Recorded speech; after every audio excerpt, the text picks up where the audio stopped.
Le diamant n'est plus une pierre précieuse, le diamant est une pierre ordinaire, sa valeur est en train de chuter considérablement, elle va atteindre bientôt 0, ce sera bientôt gratuit d'acheter des diamants. Que se passe-t-il sur le marché des diamants? On n'a jamais vu ça et c'est pas prêt de remonter. Alors, on a une chute depuis 2022 de 30%, et qui s'accélère. Certains analystes estiment même que la baisse cumulative est proche de 50% sur les 4 dernières années. La faute à qui? La faute à la technologie, la faute aux diamants de laboratoire qui sont tellement faciles à produire.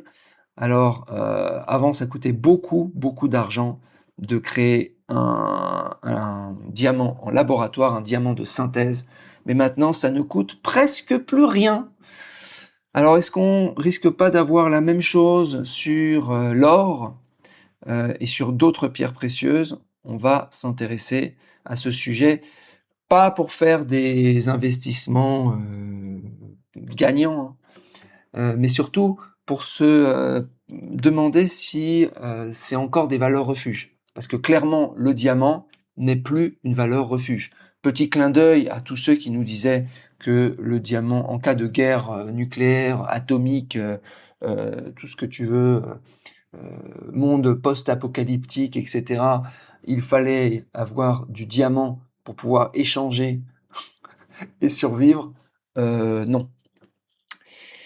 Quoique, s'il y a plus de moyens de faire des diamants de synthèse, peut-être que c'est vrai en fait. Alors, diamant de laboratoire qui coûte presque plus rien à faire. Alors, les technologies pour faire du diamant de synthèse, bien comprendre qu'un diamant en laboratoire et un diamant d'extraction, à la fin, c'est la même chose. C'est un diamant. Et le monde est en train de réaliser que c'est la même chose. À quand on va avoir ça aussi sur l'art? C'est-à-dire on vous produit une copie d'un Picasso, mais copie à la molécule près. Est-ce que ça a de la valeur ou pas? Est-ce que le Picasso original a encore de la valeur? Pour les diamants, on a la réponse. Le monde a décidé que non, que ça valait pas le coup, qu'un diamant est un diamant, qu'il soit fait en laboratoire ou extrait d'un minerai. Alors, technologie, donc un diamant, c'est 100% du carbone pur arrangé selon une structure cristalline cubique. Contrairement à un alliage complexe, il n'y a qu'un seul ingrédient de base, le graphite, le même matériau que dans les crayons. C'est aussi du carbone pur, mais organisé en feuilles. Okay, donc il suffit juste de réorganiser ton crayon, ton graphite de crayon, pour en faire un diamant. Alors avant c'était très compliqué, maintenant c'est très simple. Alors il y a deux technologies qui existent, qui sont matures. Le HPHT, High Pressure, High Temperature. Donc là en fait ce qu'on fait c'est qu'on reproduit exactement comment la Terre a créé le diamant. On imite les conditions géologiques du manteau terrestre, pression supérieure à 50 000 atmosphères et température de 1400 à 1600 degrés. En plaçant une petite graine de diamant dans une presse géante avec du carbone et un métal fondu, en quelques jours, la pierre grossit. Et on obtient un diamant énorme. Deuxième technique, CVD, Chemical Vapor Deposition, ou dépôt chimique en phase vapeur, une technique de pointe où on place une fine lamelle de diamant, une graine. On a l'impression que c'est comme de la vie en fait, c'est comme on plante une graine d'arbre, une graine de plante, là on plante une graine de diamant. Donc on la plante dans une chambre à vide remplie de gaz carboné, souvent du méthane et d'hydrogène. On chauffe le tout via un plasma micro-ondes, ce qui fait pleuvoir, atome par atome, des couches de carbone sur la graine. La pierre croît verticalement, couche par couche, et devient un diamant énorme. Et c'est facile, Et alors le coût du diamant en laboratoire, alors lui évidemment s'est effondré, et ce qui explique aujourd'hui qu'il concurrence le diamant naturel. Voilà, donc c'est fini. Je vous annonce, ça ne remontera pas. C'est terminé. Alors, est-ce que ça peut arriver sur l'or? Parce que moi j'ai pas de diamant. J'ai jamais cru. Par contre de l'or j'en ai. comme valeur refuge. Et on peut créer aussi de l'or en laboratoire. D'où mon inquiétude. Alors, la réponse actuelle, actuelle la réponse. La réponse est non. On ne peut pas créer, l'or, on va dire, de laboratoire ne peut pas concurrencer l'or d'extraction, l'or naturel. Pourquoi? Sachant qu'attention, l'or de laboratoire et l'or d'extraction, c'est pareil, c'est le même. C'est de l'or.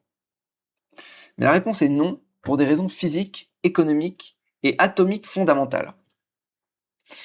Alors les synthèses en laboratoire, on peut fabriquer de l'or donc en laboratoire dans un réacteur nucléaire en bombardant du bismuth ou du mercure avec des neutrons ou des ions carbone-néon.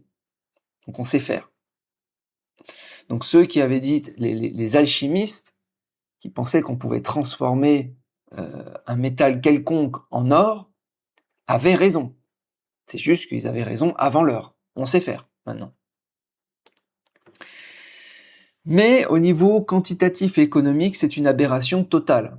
Enfin aujourd'hui, les coûts énergétiques et technologiques pour produire un seul gramme d'or par voie nucléaire dépassent de plusieurs milliards d'ordres de grandeur la valeur marchande du métal. Donc en gros, ça coûte trop cher. En tout cas, ça coûte trop cher aujourd'hui. Donc l'or synthétique ou l'or de laboratoire n'existe pas commercialement. Le cours de l'or est dicté par la masse monétaire, l'inflation, les achats des banques centrales, l'extraction minière physique traditionnelle, dont les coûts augmentent car les teneurs des gisements baissent, etc., etc. Donc on n'est pas capable de faire comme pour le diamant. Alors pourquoi? Parce que il faut changer en fait le noyau de l'atome de bismuth ou de mercure. Ça, on prend un atome qui est à peu près pareil, on bombarde et on change la structure des neutrons, des protons, des électrons, des machins. On change. Donc c'est une réaction nucléaire qui nécessite beaucoup d'énergie. Alors que pour le diamant, c'est juste l'organisation du carbone. Mais l'atome en lui-même reste le même.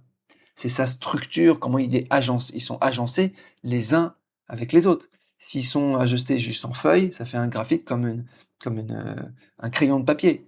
S'ils sont agencés en cube, ça fait un diamant. Donc c'est juste l'agencement. Donc c'est plus facile. Ça coûte moins d'énergie. On sait faire. Et bon, le jour où on sait faire aussi pour l'or, c'est chaud pour l'or aussi quand même. Alors l'argent, est-ce qu'on peut produire de l'argent en laboratoire? C'est même remarque qu'avec l'or, l'argent est un élément chimique pur, donc on ne peut pas le cultiver par un procédé chimique ou de croissance cristalline comme le carbone pour le diamant. Donc c'est pareil.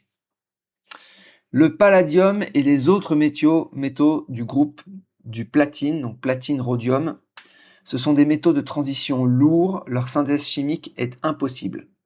Donc là, c'est pas comme l'or où on sait faire, mais ça coûte cher. C'est juste impossible. Et leur synthèse nucléaire est économiquement absurde. Voilà, donc voilà où on en est en tout cas aujourd'hui. Alors, est-ce que, je me suis posé la question aussi pour les saphirs, pour les émeraudes, pour les rubis, etc. En fait, on sait faire. On sait faire, on sait faire depuis longtemps quand même. La création de pierres colorées en laboratoire est encore plus ancienne et plus facile que celle du diamant. Le premier saphir de synthèse viable a été créé par le chimiste français Auguste Verneuil en 1902. Donc les saphirs et les rubis, c'est la famille des corindons. Ce sont chimiquement des alumines, etc. Le saphir est transparent, ok. Procédé de fabrication, le procédé Verneuil, fusion à la flamme ou méthode par flux, cristallisation dans un bain fondu, permettent de faire croître des cristaux géants de corindon en quelques heures et quelques jours à des coûts dérisoires. Donc on sait créer des rubis, c'est des rubis de synthèse. Et d'ailleurs, moi j'étais en Thaïlande où il y a un grand marché de rubis. Et à chaque fois, il y a une question, est-ce que c'est pas un rubis de laboratoire? Est-ce que c'est un rubis d'extraction, d'origine naturelle, comme ils disent, ou est un rubis de laboratoire? Donc ils regardent s'il y a des inclusions, des imperfections. Parfois c'est pas évident, hein. Parfois, il faut des comptes rendus de laboratoires qui sont aussi parfois totalement véreux et font et écrivent ce qu'on a envie qu'ils écrivent. Voilà, donc le rubis et un saphir en laboratoire de Trebek coûtent généralement 95 à 98% moins cher que son équivalent naturel de mine de qualité de gemme. Alors est-ce que dans l'avenir, on va pas avoir justement le prix en gros le prix du naturel qui s'ajuste avec le prix de l'artificiel? En tout cas pour le diamant, on semble converger vers un prix similaire. Alors les émeraudes, donc tout ça, hein, en fait, c'est des molécules, c'est des agencements. On n'est pas dans l'aspect nucléaire comme pour l'or. Donc c'est plus délicat à créer, les émeraudes, plus difficile à synthétiser que le rubis par sa structure cristalline. C'est plus fragile et croissance plus lente. On utilise généralement des méthodes hydrothermales, reproduction de la pression et de la chaleur de l'eau chaude souterraine dans les autoclaves pendant des semaines. On a un écart de prix de 90%. Voilà. Voilà les amis, je mettrai la courbe, je pense que je vais faire un tweet aussi là-dessus. Bon, je vais garder, conclusion, je vais garder mon or, mais je sais pas si j'ai un petit doute quand même en tant que valeur refuge. J'ai un petit peu peur de ces technologies qui avancent très rapidement. Donc même si aujourd'hui, bon voilà, on n'est pas capable de produire de l'or comme on produit des diamants de synthèse, mais qu'en est-il de l'avenir? Je ne sais pas. Si vous avez un avis, vous mettez en commentaire. Je vous souhaite une très bonne journée, je vous dis à bientôt. Ciao.